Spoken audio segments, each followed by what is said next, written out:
तो आज की फिल्म में हमें 3 अलग अलग कहानियां दिखाई गई हैं जो एक दूसरे से बिल्कुल अलग हैं। इन कहानियों में दिखाया गया जब रात के 3 AM यानी कि 3 बजे का वक्त होता है तो उस वक्त सारी शैतानी आत्माएं जिंदा हो जाती हैं। लोगों के साथ अजीब हादसे पेश आते हैं। आज की हमारी पहली कहानी का नाम है द विग। हम एक विग शॉप को देखते हैं जहाँ पर विग्स बनाने का काम किया जाता था। इस दुकान को मे नाम की लड़की अपने मॉम डैड के साथ चला रही थी। मे कामकाज में बहुत अच्छी होती है। वो बहुत मेहनत के साथ काम किया करती थी। मे की एक छोटी बहन भी थी जिसको कोई काम करने का बिल्कुल शौक नहीं था। एक दिन मे के मॉम डैड उन दोनों बहनों को घर पर अकेला छोड़कर किसी काम के सिलसिले में बाहर जाते हैं। तभी मे को एक लेडी बहुत ही अच्छे बाल बेच कर जाती है। जैसे ही मे उस बैग को जमीन पर रखती है वो अजीब तरह से हिलने लगा था। ये देखकर मे का डॉग भी वहाँ पर भौंक रहा होता है। खैर मे उन बालों को साफ करती और सुखाकर उनकी विग बनाने लगी थी। तभी उसके पीछे कोई हाथ उसे पकड़ने की कोशिश करता है। ये बात मे भी महसूस करती है कि जैसे उसके पीछे कोई खड़ा है, मगर जब ये पीछे देखती है तो वहाँ पर कोई भी नहीं था।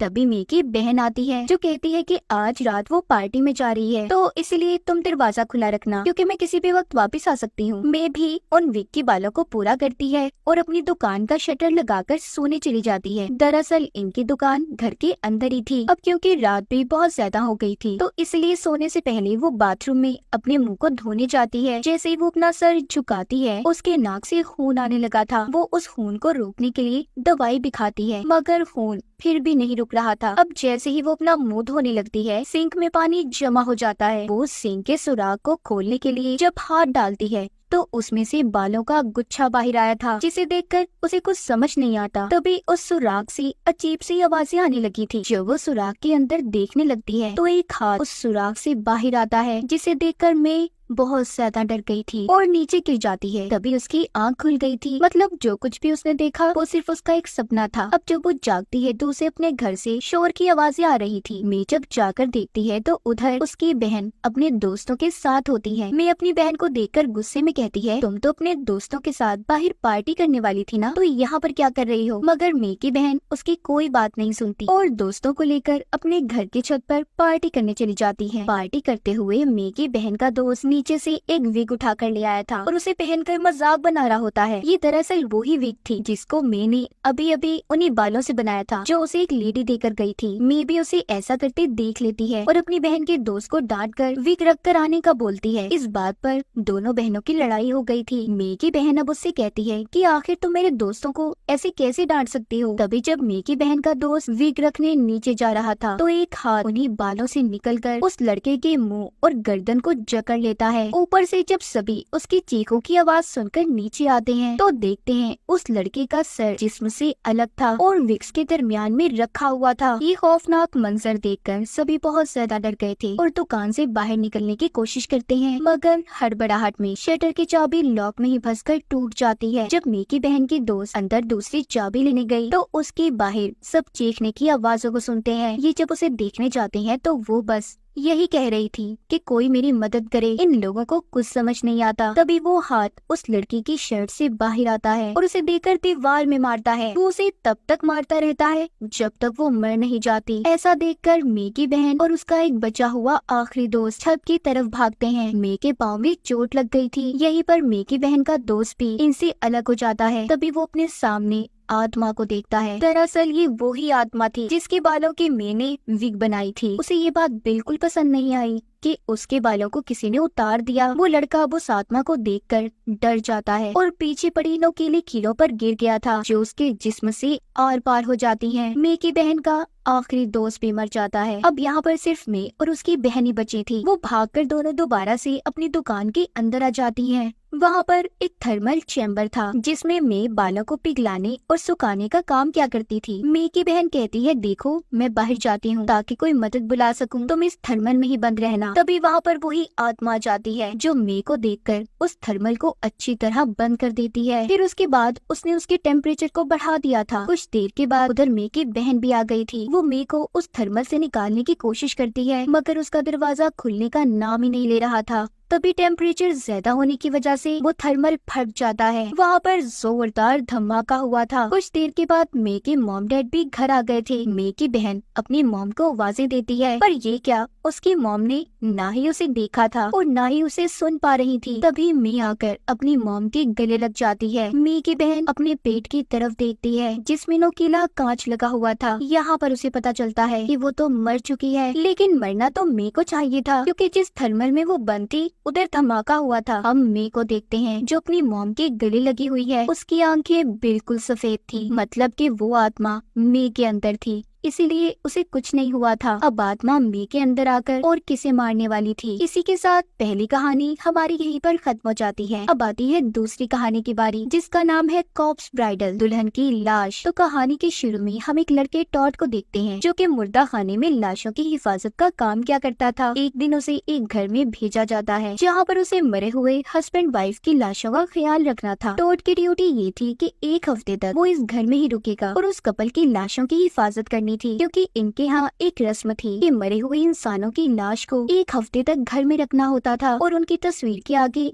उनका पसंदीदा खाना भी, ताकि उनकी आत्मा को सुकून मिल सके। रात को टोड जब इस कपल के कमरे में सो रहा था तो वहाँ पर उनका एक शो पीस पड़ा खुद से चलने लगता है, मगर टोड इस बात पर ज्यादा ध्यान नहीं देता। सुबह का जब वो खाना बना रहा होता है तो उसे उस कमरे से आवाजें आती हैं जहाँ पर कपल की लाश को कोफिन ताबूत में रखा हुआ था। उधर जब वो जाकर देखता है तो वाइफ के ताबूत पर एक छिपकली बैठी हुई थी। टोड के जाते ही वो छिपकली वाइफ के ताबूत के अंदर चली गई थी और उस लड़की के कपड़ों में चली जाती है। जब टोड उस छिपकली को बाहर निकालने के लिए उस ताबूत को खोलता है तो देखता है ये लड़की के गले पर कट के निशान हैं जिन्हें सिया गया है। जैसे ही वो उस लड़की की लाश को हाथ लगाने लगता है तभी जो हस्बैंड का ताबूत था वो अपनी वाइफ के ताबूत से आकर टकरा जाता है। ऐसा लग रहा था कि मानो वो उसे रोकने की कोशिश कर रहा हो कि वो उसकी वाइफ को हाथ न लगाए, जिससे डरकर टोड वाइफ के कोफिन ताबूत को बंद करके दूसरे कमरे में चला गया था, जहाँ पर उसे एक बैग मिलता है जिसमें एक कैमरा और सीडी थी। जब ये उस कैमरे को देखता है तो उसमें उस लड़की की तस्वीरें मिलती हैं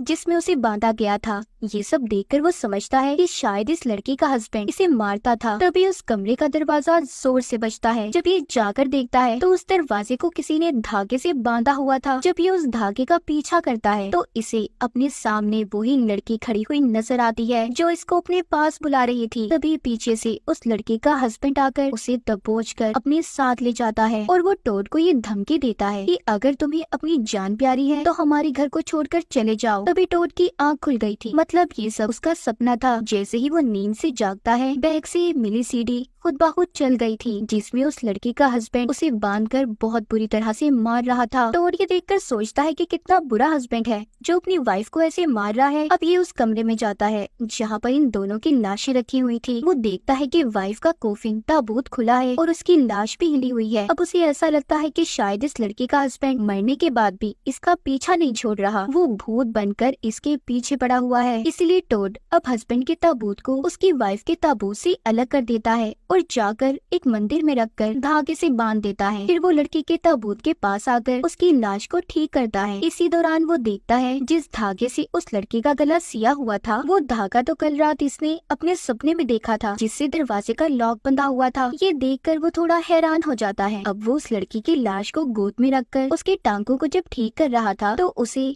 वो इतनी प्यारी लगती है कि उसे पहली ही नजर में पसंद आ गई थी। इस तरह टोड हर वक्त उस लड़की का ख्याल रखता। वो उसकी लाश को हर जगह अपने साथ रखा करता था, यहाँ तक कि वो उसके साथ सोता भी। एक दिन जब वो सो रहा था तो उसे उसी मंदिर से आवाज आती है जहाँ पर उसने लड़के के हस्बैंड के ताबूत को रखा था। जब वो जाकर देखता है तो हैरान हो जाता है क्योंकि ताबूत खुला था और हस्बैंड की लाश गायब थी। जब ये वापस कमरे में आता है तो अब वहाँ से वाइफ की लाश भी गायब हो चुकी थी। टोड ये समझता है शायद ये सब उस लड़के के हस्बैंड की आत्मा कर रही है। तभी बेड के नीचे से एक हाथ निकलकर टोड के पाँव को पकड़ लेता है और एक कांच के टुकड़े को पकड़कर उसके पाँव में गाड़ देता है। इस तरह उसके पाँव से बहुत खून आने लगा था। तभी वो अपने पीछे हस्बैंड की लाश को देखता है जो एक कोने में पड़ी थी। यहाँ पर टोड को एक विजन ख्याल आता है। वो देखता है कि उस लड़की का हस्बैंड उसे बांधकर इसलिए रखा करता था क्योंकि वो अपनी जान लेने की कोशिश करती रहती। एक दिन बहुत ज्यादा कहने पर उसके हस्बैंड ने अपनी वाइफ को खोल तो दिया, जिसके बाद उसने अपने हाथ में एक टूटे हुए शोपीस का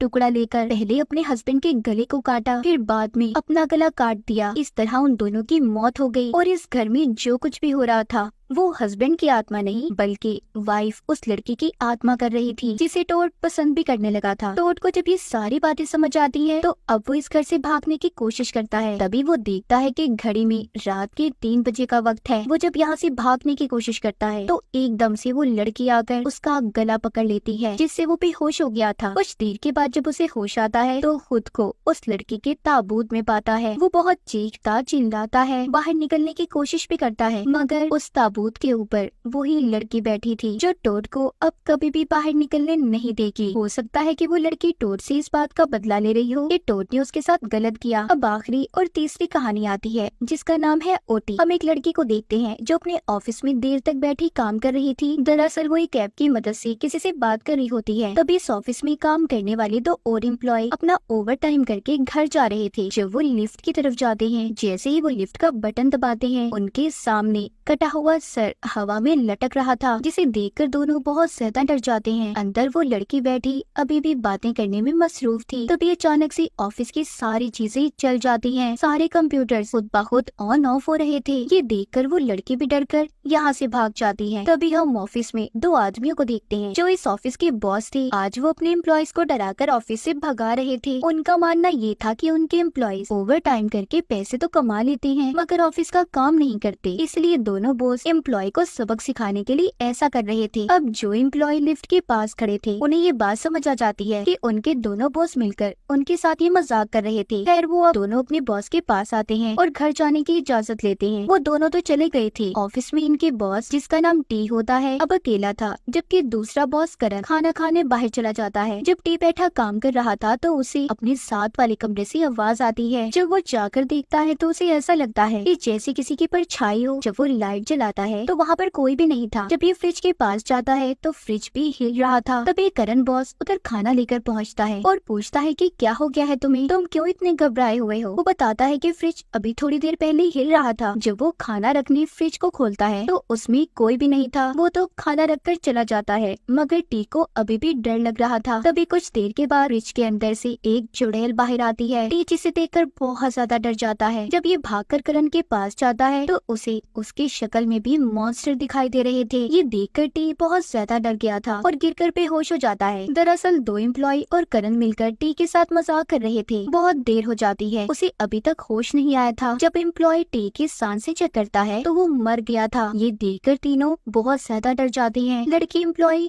बहुत रो रही थी। करण कहता है तुम दोनों घर जाओ, मैं सब संभाल लूंगा, मगर हाँ याद रखना इस बात के बारे में तुम किसी को नहीं बताओगी। तभी जब लड़की एम्प्लॉय टी के पास जाती है तो उसने उसका हाथ पकड़ लिया था, मतलब कि वो भी इनके साथ मजाक कर रहा था। सभी इस बात पर बहुत ज्यादा हंसते हैं। करण सबको रुकने का बोलकर अपने रूम से कुछ सामान लेने गया था। तभी काफी देर हो जाती है। करण वापिस नहीं आया था। जब टी और दोनों एम्प्लॉय जाकर देखते हैं तो करण ने खुद को रस्सी से लटकाया हुआ था, मगर ये भी सिर्फ उसका मजाक ही था, जिसे देखकर सब गुस्सा हो गए थे क्योंकि मजाक अब कुछ हद से ज्यादा ही बढ़ता जा रहा था। खैर ये चारों अब ऑफिस से जाने लगते हैं। तभी जब करण चाबी लेने एम्प्लॉय लड़की को बोलकर कमरे में भेजता है तो वहाँ पर जाकर वो देखकर हैरान हो गया था कि उधर टी की लाश पड़ी थी, जिसे देखकर वो डर जाता है। जब करण और एम्प्लॉय लड़की उसकी चीखें सुनकर उसके पास आते हैं तो वो भी ये देखकर हैरान हो गए थे और सोचते हैं कि टी तो मर गया, फिर जो हमारे साथ है वो कौन है। करण अपने दोनों एम्प्लॉय को लेकर ऑफिस से भागता है, पर तभी लाइट भी चली गई थी। इनका दरवाजा जो ऑटोमेटिक था वो भी मुकम्मल बंद हो चुका था। करण अपने दोनों एम्प्लॉयज को अपने कमरे से चाबी लाने का कहता है। जब वो बेचारे दोनों डरते हुए चाबी लेने जाते हैं तो वहाँ पर वो करण बॉस की लाश को देखते हैं, मतलब वो भी जब रस्सी से लटका तो उस वक्त उसकी मौत हो गई थी। उन्हें समझ नहीं आता यहाँ पर वो डरे या फिर भाग जाए। वो दोनों हड़बड़ाहट में लिफ्ट से जाने की बजाय सीढ़ियों से उतरकर जाने लगते हैं। उधर ऑफिस में हमें दिखाया जाता है दरअसल टी और करण ने उन एम्प्लॉय के साथ मिलकर मजाक किया होता है। जो लाशें उन्होंने देखी वो तो बस करण और टी की शक्ल जैसे रबड़ के पुतले थी। खैर अब टी और करण दोनों लिफ्ट से जाने लगते हैं, जहाँ पर इन्हें अपने दोनों एम्प्लॉयज मिलते हैं। ये कहते हैं सॉरी यार, हमें माफ कर दो, आज कुछ ज्यादा ही हो गया मजाक, पर जैसे तुम डरे ना बहुत मजा आया। मगर यहाँ पर वो दोनों उन्हें कुछ भी नहीं बोलते। जब लिफ्ट चलने ही वाली थी तो यहाँ पर टी को उनकी बिल्डिंग के चौकीदार का फोन आता है। इस वक्त 3 बज रहे थे। वॉचमैन चौकीदार बताता है कि आपके ऑफिस के 2 एम्प्लॉय सीढ़ियों से गिरकर मर गए। एम्बुलेंस उनकी लाशें ले जा रही है, क्योंकि हुआ कुछ यूँ था जब वो दोनों एम्प्लॉयज डरकर पागलों की तरह हड़बड़ाहट में सीढ़ियों से भाग रहे थे तो उन दोनों का पाँव फिसल गया। वो दोनों नीचे गिर गए और उनकी मौत हो गई। यानी कि टी और करण के साथ जो एम्प्लॉयज लिफ्ट में थे वो उनकी आत्माएं थी। करण और टी उन्हें देखकर समझ गए थे कि उन्हें अब कोई भी नहीं बचा सकता। जैसे ही लिफ्ट का दरवाजा बंद होता है, लिफ्ट नीचे की तरफ जाती दिखाई देती है, मतलब कि करण और टी मारे जा चुके थे। तो आपको इनमें से कौन सी कहानी अच्छी लगी, कमेंट सेक्शन में जरूर बताइएगा। और इसी के साथ इस फिल्म की कहानियाँ भी यहीं पर खत्म हो जाती हैं।